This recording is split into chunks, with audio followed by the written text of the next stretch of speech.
السلام السلام السلام یا نبی السلام علیکم ورحمۃ اللہ وبرکاتہ. نحمده ونصلي على رسول الكريم اما بعد فقد قال الله تبارك وتعالى في القرآن المجيد والقرآن الحميد.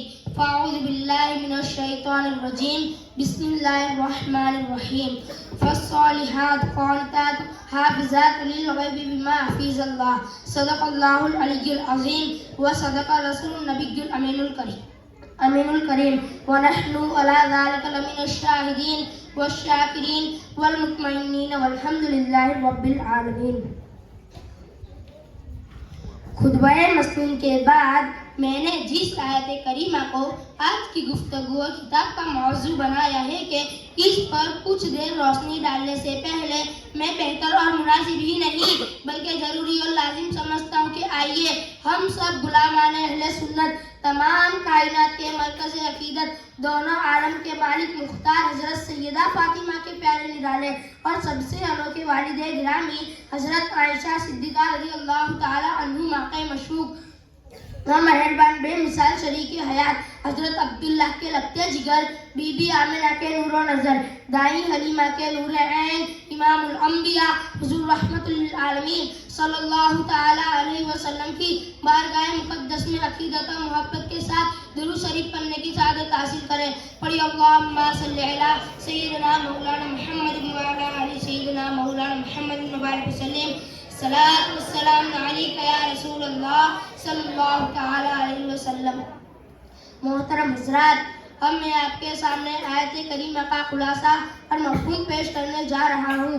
اس آیت کریمہ کا مفہوم یہ ہے کہ بے شک نیک اور صالح عورت اطاعت گزار ہوتی ہے، یعنی وہ نافرمانی نہیں کرتی بلکہ ہر حال میں اللہ اور اس کے رسول کی فرما برداری کرتی ہے. اور وہ نیک و پرہیزگار صالح عورت اپنے مردوں کے غائب آنے میں ان کے مال و اسباب دھن دولت ان کی امانت یعنی اپنی عزت و عصمت کی حفاظت کرتی ہے. میری ماں اور بہنوں، ابھی آپ نے آیت کریمہ کا ایک مختصر مفہوم سماعت فرمایا کہ اللہ تعالیٰ ان عورتوں کو جو اطاعت گزار ہوتی ہے، فرما بردار ہوتی ہے، اپنے شوہروں کو راضی رکھتی ہے، ان کی امانت کی حفاظت کرتی ہے، اپنی عزت و آبرو کی پاسبانی کرتی ہے، ایسی عورتوں کو نیک اور شعبے سے خطاب کیا جا رہا ہے. گویا جو عورت اس کے برعکس اور اس کا الٹا کرتی ہے وہ گناہگار اور خطاکار ہوتی ہے. میں آج کی اس محفل میں مقدس اور پاک باز اسلامی خواتین کا تذکرہ کروں گا جس کی زندگی کا لمحہ اور جن کے حیات کی ہر ادا ہمارے لیے سبق آموز اور مثال رہا ہے. اگر آپ نے ان کے واقعات کو بغور سنا اور ساتھ ہی ساتھ اسے اپنے دل میں اتارنے کی بھی کوشش کی تو میں یہ یقیناً کہہ سکتا ہوں کہ انشاءاللہ آپ کی زندگی میں ایک انقلاب برپا ہو جائے گا اور آپ معاشرہ میں قابل رشک اور قابل فخر خاتون نظر آئے گی. بڑے پیر دستگیر غوث اعظم شیخ عبد القادر جیلانی رضی اللہ عنہ کے والد گرامی حضرت ابو صالح جنگی دوست ایک مرتبہ ایک نہر کے کنارے جا رہے تھے. اس وقت آپ کو شباب کا علم تھا اور کنوارے بھی تھے. آپ نے نہر میں ایک خوبصورت سیب کو بہہ کر جاتے ہوئے دیکھا. اس وقت آپ کو بڑی تیز بھوک لگی تھی، بس آپ نے اس سیب کو پانی سے نکال کر کھا لیا. کھانے کے بعد آپ کے دل میں بہت ملامت ہوئی کہ کیوں میں نے بغیر اجازت کے اس سیب کو کھا لیا. خدا نے مجھے بروز حشر میں خدا نے مجھ سے اس سیب کے بارے میں پوچھ لیا تو میں کیا جواب دوں گا. چنانچہ خوف خدا سے لرز گئے اور یہ سوچ کر کہ یہ سیب کسی باغ سے پانی میں گر کر یہاں تک پہنچایا ہے. آپ اس باغ کو تلاش کرتے کرتے وہاں تک پہنچ گئے اور باغ کے مالک کے پاس جا کر معافی کی درخواست پیش کی. باغ کے مالک اپنے ولی کامل تھے. انہوں نے حضرت ابو صالح رحمت اللہ علیہ کو سر سے پاؤں تک ایک نگاہ دیکھا اور ان کی چمکتی نورانی اور پیشانی کو دیکھ کر سارا راز سمجھ گئے کہ یہ نوجوان جو میری بارگاہ میں معافی کے لیے آیا ہے یہ کوئی عام نوجوان نہیں بلکہ خدا کا ولی ہے اور وہ نیک و پرہیزگار نوجوان ہے، جبکہ جوانی تو دیوانی ہوتی ہے. باغ کے مالک حضرت عبداللہ سوامی نے فرمایا کہ نوجوان معاف تو کر دوں گا مگر میری ایک شرط ہے اور وہ شرط یہ ہے کہ تم کو 12 سال تک میرے باغ کی یعنی نوکری کرنی ہوگی. اللہ اکبر، کتنی مشکل شرط تھی وہ مگر قربان جائیے اس پیکرے فرمان الہی پر کے آخرت کی شرمندگی اور عذاب سے نجات کی خاطر ایک سیب کی 12 سال خدمت چکانے آپ فرماتے ہیں حضور اب تو معافی کا اعلان فرمائیے. تو حضرت عبداللہ سوامی نے فرمایا شہزادے ابھی نہیں بلکہ ابھی ایک اور شرط پوری کرنی باقی ہے, تب جا کر تمہارے معافی کی درخواست پوری کی جائے گی. آپ نے فرمایا حضرت وہ شرط کیا ہے؟ تو حضرت عبداللہ سوامی نے فرمایا شہزادے میرے پاس ایک بیٹی ہے جو آنکھ سے اندھی ہے, زبان سے گونگی ہے, کان سے بہری ہے, ہاتھ سے لولی ہے اور پگ سے لنگڑی ہے. تمہیں اس سے نکاح کرنا ہوگا. اللہ اکبر, زندگی بھر آسودہ ہے مگر قربان جائیے اس فرمان الہی پر. کیا آپ فرماتے ہیں حضور مجھے آخرت کی بلائی اور عذاب سے نجات کی خاطر دنیا کی ہر مصیبت دوارا ہے, لہٰذا میں یہ شادی کرنے کے لیے تیار ہوں. چنانچہ نکاح ہو جاتا ہے. آج سب جواب ہے. حضرت نے فرمایا شہزادے فلاں حجرے میں فلاں روم اور اس کمرے میں تیری بیوی خیر حضرت فاطمہ ہے, جاؤ جا کر ان سے ملاقات کرو. حضرت عبداللہ سوامی حضرت اپنے سونے جلدی دوست جب اس روم میں گئے جس میں اپنی شریک حیات تھی تو آپ انہیں دیکھ کر الٹے پاؤں واپس آ گئے. تو حضرت نے فرمایا کیوں شہزادے کیا بات ہے, کیوں واپس آ گئے؟ تو آپ نے فرمایا حضور صاحب میں غلطی سے کسی اور کمرے میں چلا گیا تھا, کیونکہ آپ نے تو فرمایا تھا کہ میری بیٹی اندھی لولی بہری اور لنگڑی ہے, مگر وہاں تو نہایت ہی باوقار نیک سیرت ایسی باوقار خاتون جلوہ افروز ہے جن کے اس وقت سے نوری کرنیں پھوٹ رہی ہے, پورا کمرہ رونق بار بنا ہوا ہے.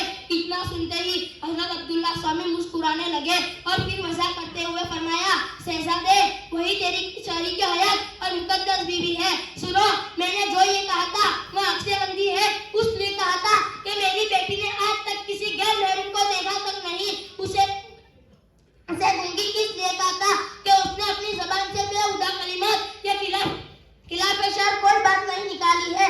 لولی اس لیے کہا تھا کہ اس نے خلاف شرع کوئی کام نہیں کیا ہے, اور لنگڑی اس لیے کہا تھا کہ اس نے خلاف قدم کوئی قدم نہیں اٹھایا ہے. حضرات غور کرنے کا مقام ہے کہ وہ بھی ایک خاتون تھی, مگر آج کی خاتون میں اور کل کی خاتون میں کتنا بڑا فرق ہے. لہٰذا کہہ لینے دیجیے جب ماں ام الخیر حضرت فاطمہ ہوتی ہے تو بیٹا اپنے وقت کا سردار غوث اعظم جیلانی ہوتا ہے. جب ماں شہزادی رسول حضرت فاطمہ ہوتی ہے تو بیٹا میدان کربلا میں نیزے پر قرآن سنانے والا امام حسین ہوتا ہے. جب ماں سمے رسالت کی پابندگی اور پرہیزگار ہوتی ہے تو بیٹا خواجہ اجمیری غریب نواز ہوتا ہے. قطب الدین بختیار کاکی ہوتا ہے تو بابا فرید الدین غوث شکر اور محبوب الہی ہوتا ہے. جب ماں عابدہ زاہدہ اور پارسا ہوتی ہے تو بیٹا سلطان محقق مخدوم بہار اور مخدوم سمنان ہوتا ہے. جب ماں ولیہ اور زاہدہ ہوتی ہے تو بیٹا مسعود غازی ہوتا ہے. کسی شاعر نے کیا خوب کہا ہے, ٹوٹ کر ایک ستارے نے سبق ہم کو دیا, ٹوٹ کر ایک ستارے نے سبق ہم کو دیا, راہ کی روشنی بن جاؤ زمانے کے لیے. لیکن آج کا وقت اے اسلام کی بغاوت شہزادیوں, آخر تمہیں یہ ہو کیا گیا ہے؟ اپنے شوہروں کی نافرمانی کرتی نظر آتی ہو, اپنے شوہروں کے ہوتے ہوئے دوسروں کے ساتھ سیر و تفریح اور گل چھلے اڑاتی نظر آتی ہو. تمہاری غیرت کو ہو کیا گیا ہے؟ تم یہود و نصارہ اور کفار و مشرکین کی عورتوں کی نقل کرتی نظر آتی ہو, اپنے ہی ہاتھوں سے اپنے مذہب کو ٹھیس پہنچاتی ہو. کل تک اسلامی بہنوں کی کیا حیا اور چالے چلن کو دیکھ کر غیر قوموں کی عورتیں اسلام سے قریب ہوتی تھی, مگر آپ تمہارا بازاری انداز اور غلط چال چلن دیکھ کر وہی عورتیں اسلام سے دور اور بیزار ہوتی نظر آتی ہیں. کل تک ہماری شرم و حیا اور پردے کا چرچا فرشتوں میں ہوتا تھا, مگر آج ہماری بے پردگی اور بے شرمی نے ہمارے سماج کا سر ہی جھکا دیا. اے میری اسلامی بہنوں, کیا تم اپنی تاریخوں کو بھول گئی ہو؟ تو یاد رکھو خاتون ہی کی ذات ہے جن کی گود میں انبیاء و رسول کو بھی پرورش کے مرحلے سے گزار کیا ہے. کتنی عظیم ہے یہ عورتیں, مگر افسوس ہم نے اپنے بدکرداری سے معاشرے میں عورتوں کی ذات کو بدنام کر دیا ہے. میری دینی بہنوں اور اسلامی ماؤں, اپنے اعمال کو اصلاح کرو, خوف خدا اور خوف رسول پیدا کرو, علم دین سیکھو اور سکھاؤ, ہرگز شریعت کے خلاف کوئی قدم نہ کرو. انشاءاللہ دونوں جہاں کی کامیابی تمہارے قدم چومے گی. وما علینا الا البلاغ. السلام علیکم ورحمۃ اللہ وبرکاتہ.